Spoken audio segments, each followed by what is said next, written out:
Sheehan!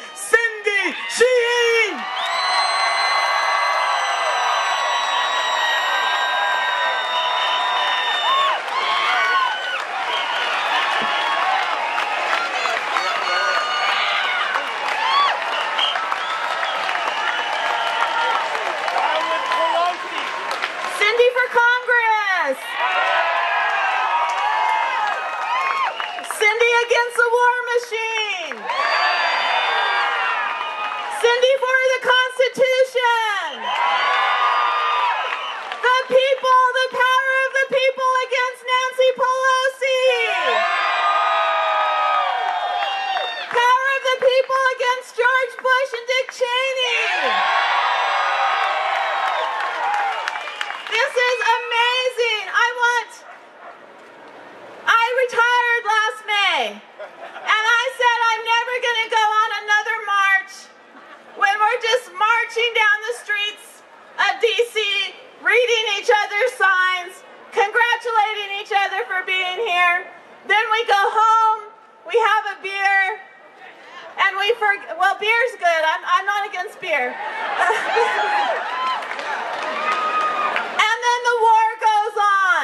It's time for everybody in this country with a conscience, with a heart, with a love for our brothers and sisters in Iraq and Afghanistan, with a love for our troops, to lay our bodies on the line and say, we've had enough.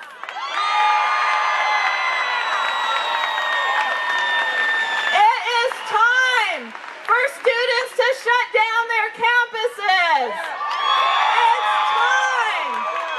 It's time for people to shut down their federal buildings. It's time for us to shut this city down.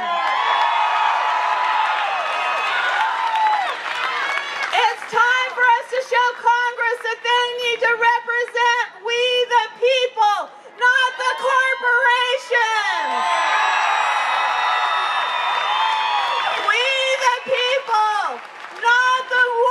That kills our kids and kills our brothers and sisters for profit.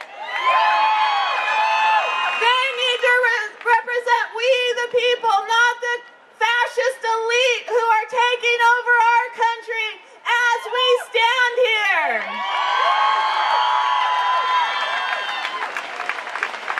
If we don't want to become like Nazi Germany, and you know these people want us to become like Nazi Germany, it's time for us to stand up and lay down, and it's time for us to do civil disobedience on a massive scale.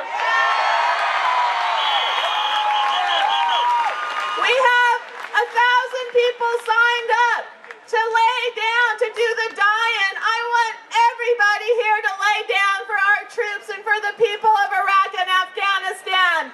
There's no excuses anymore. No excuses. These people mean business. It's time to show them that we mean business. We have to shut this town down. And I just want to take some time to talk about my dear friend who has been a warrior for peace since he was an active duty soldier in Vietnam. Dave Klein of Veterans for Peace passed away yesterday. He was one of the founders of the GI resistance during the Vietnam War and has been active in Veterans for Peace. It's also time for the peace movement to encourage war resistors to say, I'm not going to go over there and die for Halliburton and Chevron and Blackwater.